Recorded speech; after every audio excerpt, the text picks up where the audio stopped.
Assalamualaikum warahmatullahi wabarakatuh. Perkenalkan, nama saya Muhammad Rian Fauzi. Saya mahasiswa STI Al-Azhari Cianjur, Prodi Pendidikan Agama Islam semester 5.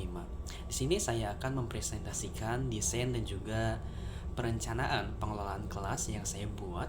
Adapun peruntukannya, jenjang sekolah Madrasah Aliyah kelas 10 semester 1, mata pelajaran pendidikan agama Islam dan juga budi pekerti, materi pokok rukun Islam yang keempat yaitu puasa. Di dalam rancangan ini ada beberapa poin yang ingin saya sampaikan. Yang pertama, tujuan dan juga sasaran. Tujuannya yaitu agar siswa memahami konsep dan hikmah puasa. Yang kedua, siswa memiliki kesadaran spiritual yang tinggi. Yang ketiga, siswa dapat melaksanakan puasa sesuai dengan aturan yang berlaku dalam ajaran Islam. Itu tujuannya. Lalu apa sasarannya? Sasarannya yaitu siswa dapat menjelaskan pengertian puasa, baik pengertian secara bahasa ataupun pengertian secara istilah yang ada dalam ajaran Islam ataupun pengertian menurut pandangan para ulama-ulama mazhab fikih. Lalu siswa juga mampu menjelaskan hukum-hukum puasa, karena puasa pun ada yang hukumnya wajib, sunnah, dan lain sebagainya. Nah, siswa itu harus mampu mengidentifikasi mana nih puasa yang wajib, mana nih puasa yang tergolong dalam puasa yang hukumnya sunnah. Lalu juga siswa dapat mengidentifikasi hikmah di balik puasa itu bagi kehidupannya yang bisa diterapkan untuk kehidupan pribadinya atau untuk kehidupan yang ada di lingkungan beliau tinggal. Poin yang kedua berbicara tentang aturan dan juga norma. Aturan seperti apa yang saya akan buat? Yang pertama tentang kehadiran.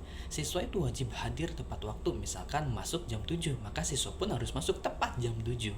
Jika lebih dari jam 7, maka saya akan melakukan kebijakan siswa itu tetap bisa mengikuti pembelajaran, tetapi di dalam absensi dia dianggap tidak hadir gitu.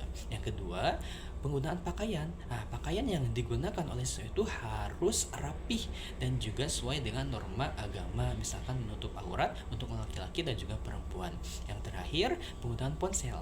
Ponsel sebenarnya bisa digunakan di dalam kelas, tetapi dengan izin guru, yaitu peruntukannya pun untuk membantu pembelajaran berlangsung. Adapun norma yang saya berlakukan, yang pertama, siswa itu harus aktif dalam diskusi, baik itu bertanya, baik itu menambahkan argumennya. Nah, siswa itu harus mampu berdiskusi dengan baik, baik itu bertanya ataupun menambahkan argumen. Yang kedua, saling menghormati.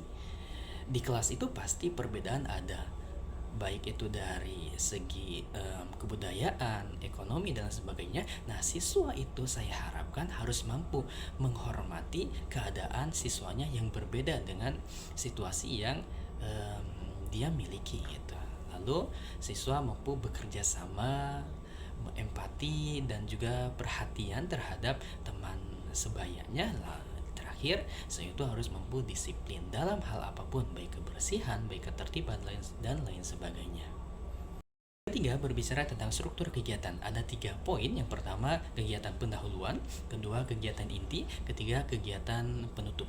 Dalam kegiatan pendahuluan, seperti biasa, guru membuka pembelajaran dengan mengucapkan salam, menyapa siswa, melakukan absensi, lalu mengadakan pretest, tes yang dilakukan sebelum materi ajar disampaikan. Tujuannya untuk mengetahui kondisi awal siswa terkait materi yang akan diajarkan nantinya. Lalu yang kedua, kegiatan inti. Dalam kegiatan inti ada 2 poin. Yang pertama, guru menyampaikan tujuan pembelajarannya, lalu guru menyampaikan metode pembelajaran yang akan dilaksanakan. Yang terakhir adalah kegiatan penutup. Dalam kegiatan penutup, guru mengadakan tes kembali, dinamakan post test, tes yang dilakukan setelah pembelajaran, setelah materi ajar disampaikan. Tujuannya untuk mengetahui sampai atau tidaknya materi yang diajarkan oleh guru terhadap para siswanya. Lalu guru menutup pertemuan dengan mengucapkan hamdalah bersama-sama.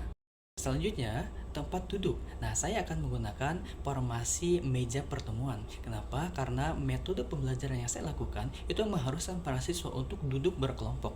Maka tempat duduk yang cocok untuk metode pembelajaran yang saya akan bawakan ini yaitu formasi meja pertemuan.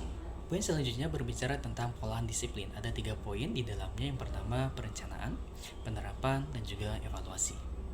Apakah ada tantangan yang dihadapi ketika melakukan pembelajaran di kelas? Ya, tentunya ada. Salah satunya adalah kelas dengan karakter siswa yang heterogen.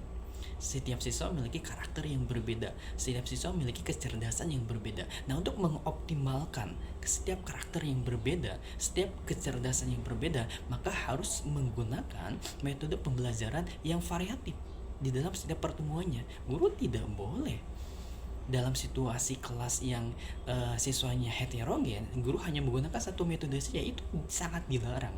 Maka dalam kondisi siswa yang heterogen, maka guru harus berupaya untuk melakukan metode pembelajaran dengan metode yang bervariatif setiap pertemuannya.